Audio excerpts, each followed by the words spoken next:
I would like to quickly point out that John the Mouse Video has a large selection of videos from North and South America for your viewing pleasure. Don't forget to hit the subscribe button. Now let's get into the cheese of the matter. Yeah, I'm Ken Wise, and I used to do industrial development in Rochelle. I'm retired now, but and the railroad park was just one of the many railroad things that I did when I was doing industrial development. Well, I was bored one day and I was reading the newspaper, and it was 95 degrees, really a hot day. And I was reading the newspaper, and the people down here, right over here on the other side of the park, were complaining about everybody was parked in their driveway. I said, what are they doing on a 95-degree day? You know, what are these people doing? So I went down there, and here they were, cars parked all over the place. They had a picnic table, they had a burn barrel. They didn't need it that day, but they had a burn barrel for cold weather. And the thing that really got me was the pizza guy drove up, Pizza Hut. I said, what are you doing here? He said, oh, I make regular deliveries here. I said, what the? Kids were running all over. They had a tent out there to keep out of the sun. It was really a terrible situation. I said, where are you from? Man, they started telling me states all over the United States these people were coming from. And so I come down there every once in a while when I had a little time and interview people, where they were from and whatever, and people from foreign countries. And I said, well, how do you know about this place? Rail fans, they all knew this is a place to go see trains. And the problem at the time was that there were so many people down there that the Union Pacific Railroad decided they didn't want them that close to the railroad tracks. So they were going to put up a fence, and they were going to keep them away from the diamond and the whole thing. I said, you know, this is really ridiculous. And out in the hot sun, and, you know, no washrooms and whatever. And so I thought, you know, what we need to do really, we need to build a park. You know, we need to have a place for these people. So I dealt with the railroads in Illinois, the Department of Railroads, state of Illinois, and I called them up and I says, do you have any railroad parks in Illinois? They laughed. They said, yeah, railroad park, you gotta be kidding. And I said, well, I'm thinking about doing a railroad park for rail fans to view trains. No, that's crazy. The railroads won't let you do that. I said, wait a minute, the railroads ain't running this town, you know? And they said, wow, you gotta get permission. I said, from who? And well, they didn't know what to say about that. And I said, well, if I decide to build a railroad park, I said, I'll build a railroad park. Well, one day I'm down there interviewing, and here's a guy from Peoria. He worked for the Caterpillar. And I said, you know, I started interviewing him. I said, did you take the day off? Yeah, took the day off to see trains. I said, you took the day off from a good paying job at Caterpillar to see trains. Absolutely, I take all my days off and come down there and watch trains. And I said, hey, I had an idea. I was thinking of building a railroad park over here for you rail fans, place to stay. And he just glared at me and he says, nobody ever did anything for rail fans. The railroads hate us, they arrest us, they do everything. Well, I heard that story all over. The railroads, they don't even like cars, you know, they don't even want grade crossings, you know, they don't. And the people don't like trains because they blow whistles and they're always in the way. You know, it's kind of an unhappy relationship.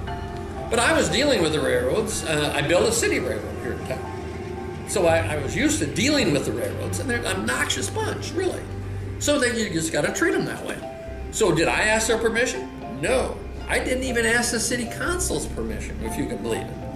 I was working for the Economic Development Group, and I had a separate corporation, so I didn't have to use taxpayer money. So I ended up buying the property, unbeknownst to anybody, drew up a plan, and said, okay, I'm going to do this. And everybody looked at it and says, well, you know, nobody's ever done a railroad park across the United States. And, you know, the railroads don't want you around there. And I said, well, I don't care whether they want it or not. I'm going to build a railroad park. So I called a meeting of the city council, and I called a meeting of the park district, and it was a tourism bureau. And I said, okay, here's what I want to do. Now, I didn't ask for any money.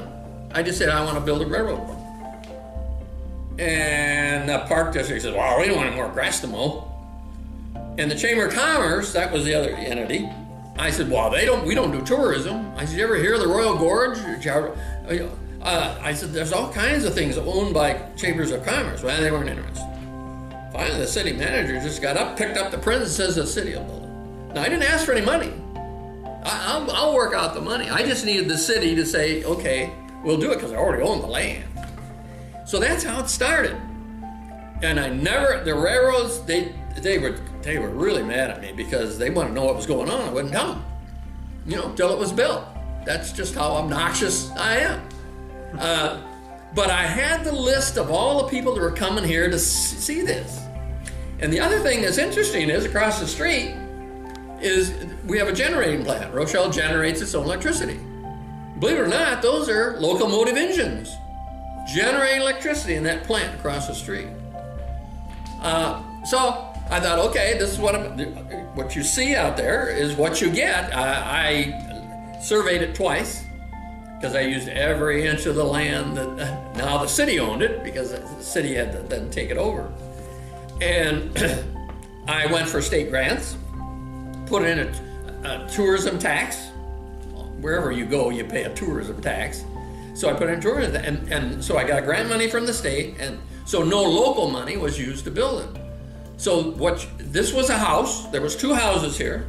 The one house behind me, there was a house. I took that down. I took 40 tons of debris out of this area. It was a place where the railroads are dumping junk. That one house next door was dilapidated. This one we kept and turned it into a visitor center. So what I really wanted to do was make it for photography. I understood photography a little bit, running newspapers before I took the job of industrial development.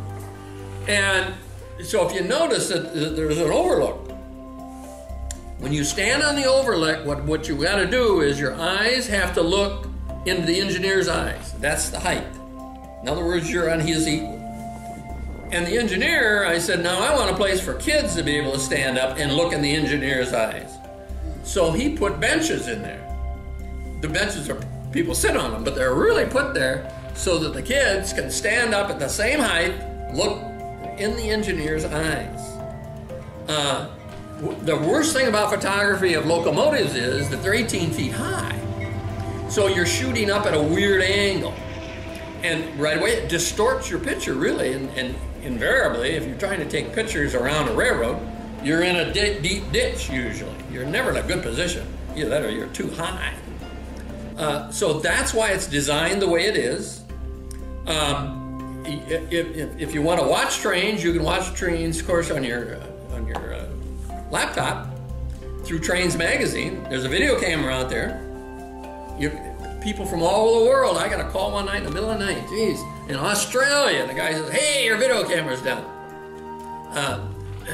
So the video camera is part of it. I started looking at the history. There's an example out there of strap rail. The first railroad that went through here was strap rails. So I wanted to know what strap rail was. So I was in Washington, D.C. I went to the Smithsonian and found a scrap piece. There was only a piece about that long. And I measured it, and so you'll see an example of strap rail out there. Also, the history here is interesting, especially during the Depression. The hobos lived here. This was really a hot spot for hobos. And they lived underneath the overpasses, and they spent a lot of time in this area. And this was a hobo jungle, and there were several other hobo jungles. So the park is here for the rail fans to enjoy the park. But it's mainly for photography because it's, you notice there's different elevations because you want to be at different elevations for photography. And that's why it's designed the way it is. Yeah, some wanted more trees planted. You're doing a park, you gotta have trees. No. The trees are gonna be in the way, you know. So that was a battle. It was one battle after another. But since I was doing it and being belligerent, that's the way it's put together. And of course I wanted washrooms, naturally handicap accessibility. Everything is ready for handicapped. Boy, they come from all over the world. We see more people from France, at least the ones that I bumped into were from France. Canada's pretty big.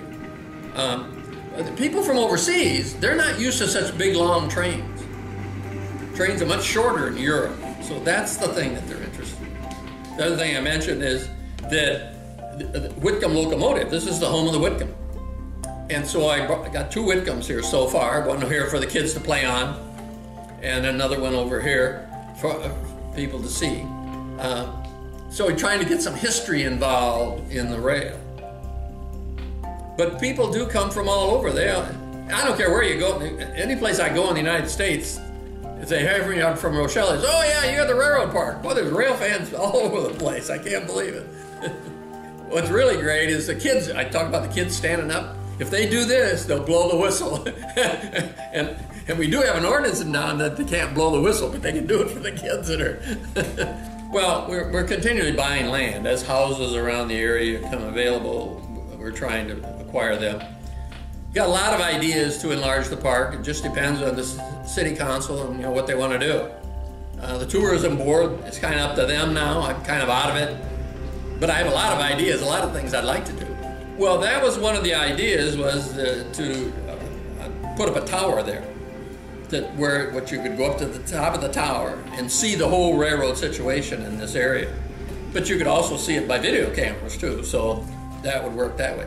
But yeah, I have, Del Monte used to own that facility, and at one time they were going to give it to us. I want to do a museum there too, of Whitcomb. But that hasn't got done yet. That's the history of the park. The park, a lot of people said, what are you going to charge? Well, we don't charge anything. Nothing worse than somebody always wanting money. John the Mouse travel map is available for Google Maps. It will help plan your route to the locations of your favorite videos. It is free to use. I have the link below. Please visit the playlist tab for videos that I have sorted for you. Don't forget to hit the subscribe button